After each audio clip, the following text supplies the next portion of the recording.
Good morning, everybody. It's Thursday, the uh, 12th, 13th, Thursday, the 13th of May, 2021. Very bright morning. I'm supposed to get bad later, so Jasper and I'll get out here in a few minutes and get a walk. Now, we had a blessed event last night. One of the families in our church are Nigerian, and there's a custom in their country of as soon as possible after the baby is born for the church to have a naming ceremony to officially give the baby a name through the church and for the pastor to be a part of that. So we had that couple come over last night, and we were able to share the event with family and friends here and family and friends in Nigeria. It was just a very special blessing.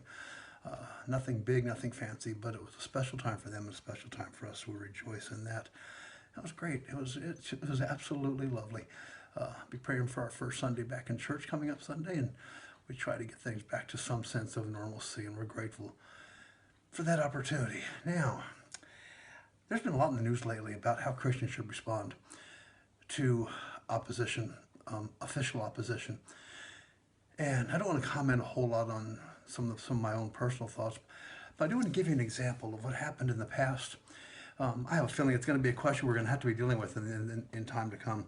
I feel like it's not going to be long before we're all going to face this choice of how do we respond to official opposition to God's work and doing things God's way.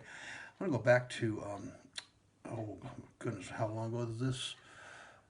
Roughly 3,500 years ago, and the nation of Israel had been taken into captivity, and they were in Babylon, and they were under great opposition.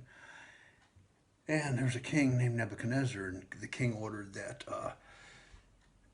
he had a huge statue built to himself, and said, if you don't worship this statue, you're going to be cast into the fiery furnace. And the words say this is in Daniel 3, verse 10, you, O king, have made a decree that everyone who hears the sound of the horn, lute, flute, harp, lyre, psaltery, and symphony, and all kinds of music shall fall down and worship the golden image.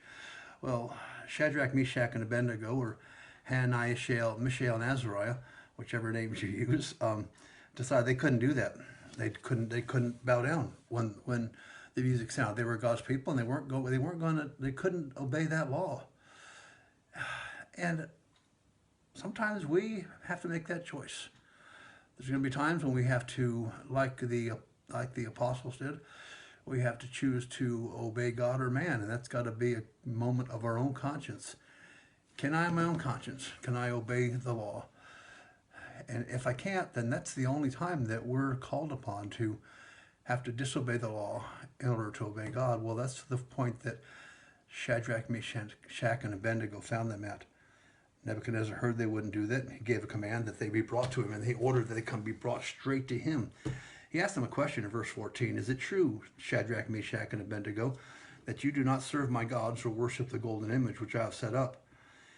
Now, if you are ready at the time you hear the horn and the flute and the harp and the lyre and the psaltery in symphony with all kinds of music, you fall down and worship the image I've made, good. He said, okay, here's your chance. You got to obey. But if you do not, you shall be cast immediately into the midst of a burning fiery furnace. He says, who is God to deliver you? I'm the king. I can do what I want to do. And these guys had a choice. They could have screamed and yelled and thrown up a protest and screamed at the king and called him all kinds of names and told him they could have thrown a fit. But they didn't do that. And I think we need to learn these lessons, because we may be at a point at some time in the very near future when we have to choose to obey God rather than man. That could happen. How do we respond? Do we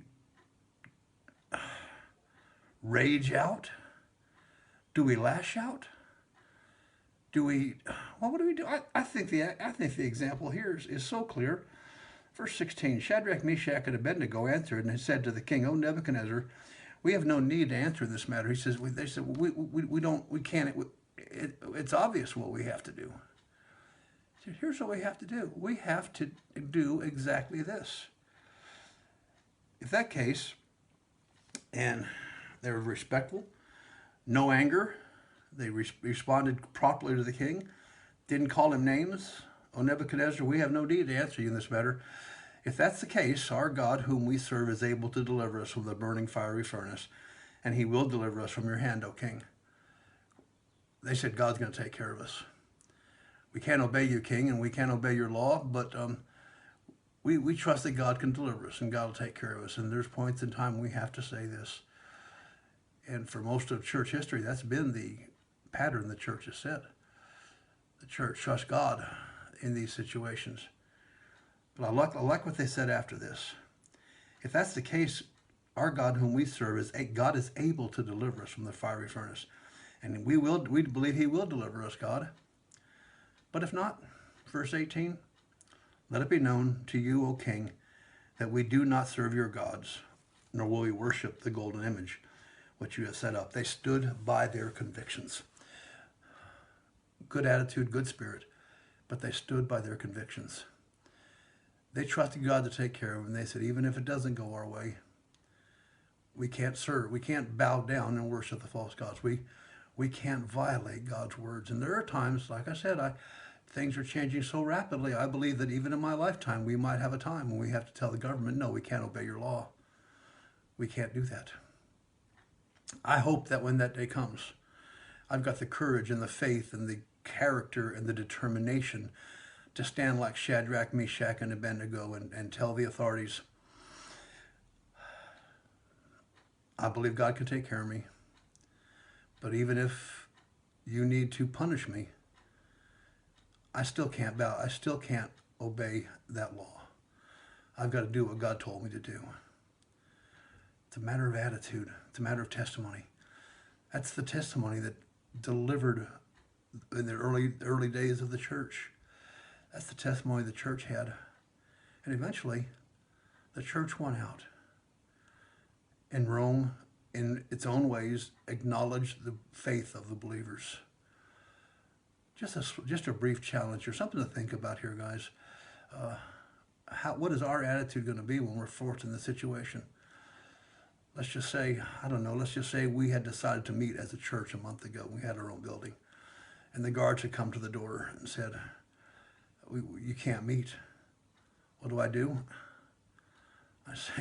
I tell them politely, I believe God tells me I have to meet, and you can do what you have to do, and God will take care of me. And that needs to be the attitude we have. We ought to obey God rather than man, yes. But we need to realize that if we do that the government has the power to carry out their punishment. And we need to trust God with that. Different kind of thought today, just something to take, consider, and pray about, and put back in your memory bank, and maybe do some further research. Look at what happened when Daniel got arrested. Look what happened when Jesus got arrested.